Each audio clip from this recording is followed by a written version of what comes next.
ओम नमः शिवाय बाबा धवलेश्वराय नमो नमः।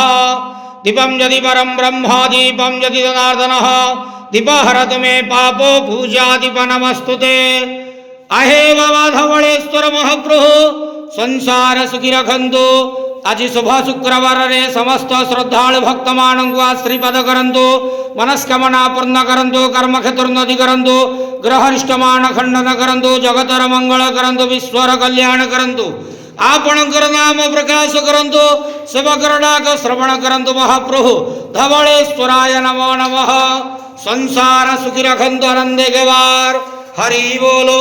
आज शुभ शुक्रवार रे समस्त श्रद्धालु भक्त मानू आश्रीपद करंतु आनंदे गेवार। हरि बोलो। नूतन वर्षटी समस्त श्रद्धालु भक्त मानक शुभ मंगलमय वर्ष हो आनंदे गेवार। हरि बोलो। महाप्रभु धवलेश्वराय नमो नमः।